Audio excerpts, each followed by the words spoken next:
So I'm going to begin with the exterior side of the heart. I have here an interior view and a posterior view of the exterior heart. So beginning with the interior, this is the right side of the heart. I know that because this is the apex, which is on the left side of the heart. This here is the superior vena cava. Right under it here is, you can see the right pulmonary artery branches. This here are the right pulmonary veins. This is the right auricle of the heart, meaning this is the right atrium of the heart.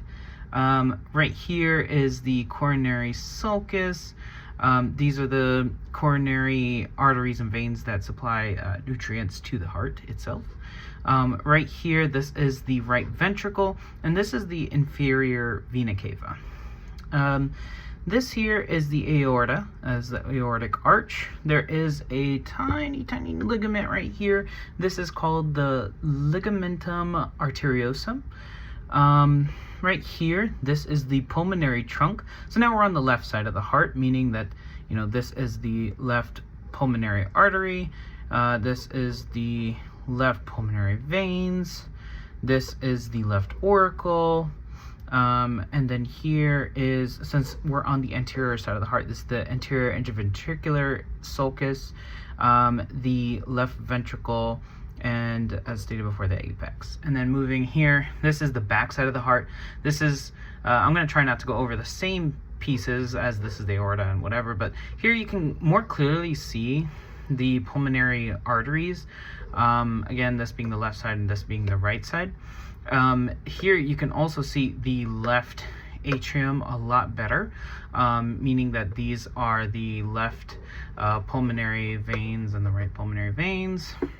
On this side as well, to point out, you can actually see the coronary sulcus on this side compared to the anterior view, meaning that this is the coronary sinus, which is the huge vein that you see right here. You can also see the posterior interventricular sulcus as well. All right, so now I'm going to talk about the interior side of the heart here. As I went over a few of the structures of the heart, I'm going to try not to repeat some of the same structures already mentioned, like for example, is the aorta.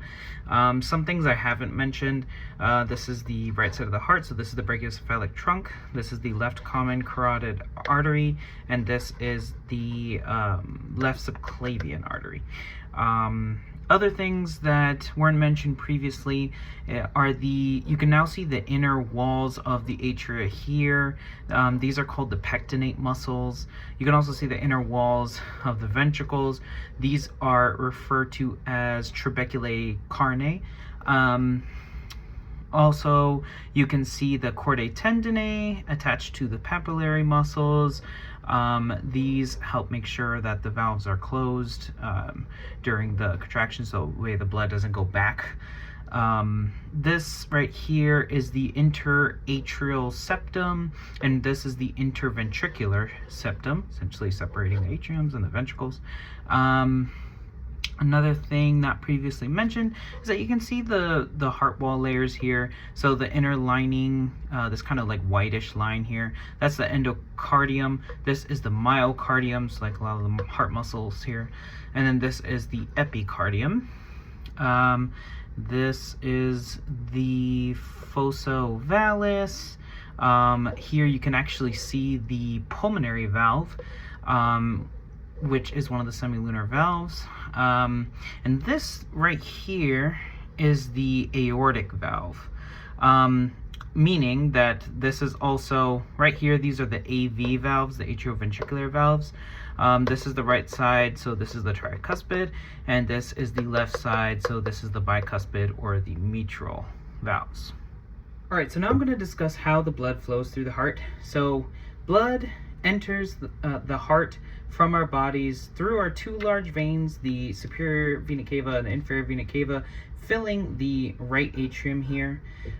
This blood then flows into the right ventricle.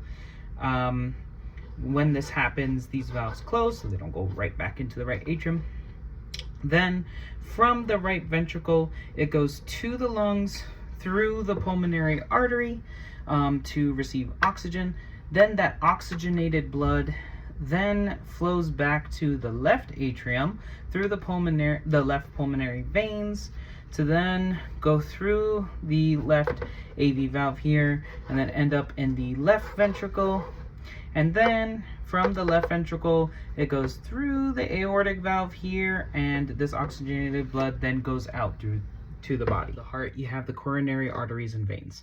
The coronary veins, they carry deoxygenated blood away from the heart muscle, empties into the coronary sinus, which then brings the blood right back into the right atrium. But in terms of coronary arteries, this coronary circulation is important because the arteries themselves bring the oxygen and nutrient-rich blood to the heart muscle itself, which is crucial for the heart to keep on pumping.